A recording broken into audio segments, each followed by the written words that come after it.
हो गए भैया। अब 2 लाइन के हम अपना श्री गणेश भगवान को भजन एक देके फिर चर्चा की ओर चलेंगे। प्रेम से बोलिए गजानंद भगवान की जय हो भैंस भैया की। तो देखते हमारा भैया और दीदी सब देखते हमार उठ के माध्यम से देखे थे दीदी भैया सब चैनल के लाइट करवे और प्यार दुलार देवे। यदि अच्छा लगे तो कमेंट हर हर महादेव जरूर लिखवे। और हम गणेश भगवान के भजन सुना दीदी तो सुनबे और भजन आधा अधूरा नहीं सुना है दीदी सुनबे तो पूरा सुनबे और हर हर महादेव कमेंट में लिख देवे। कत सब हमारे के दीदी सब देखे छिए सब दीदी के हम प्रणाम करे हमारे प्रणाम स्वीकार करवे।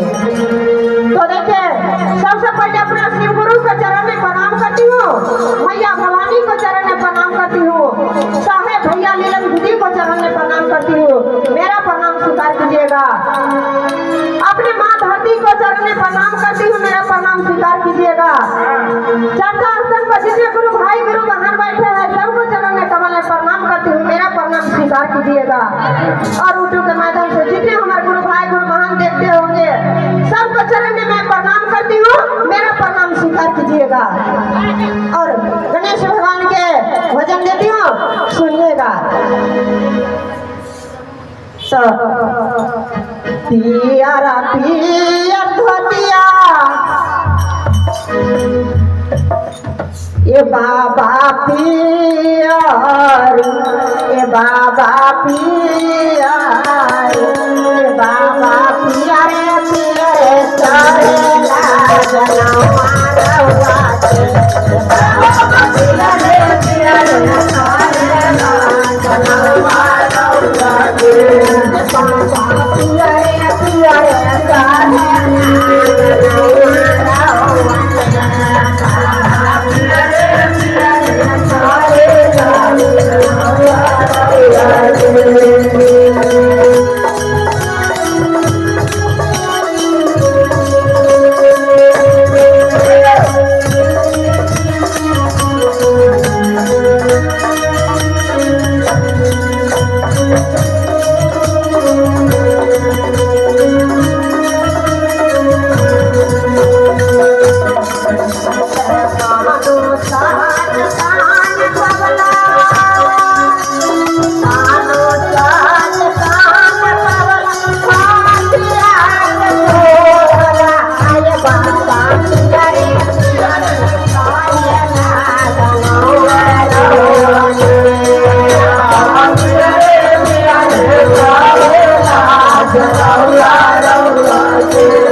शंकर भगवान की जय।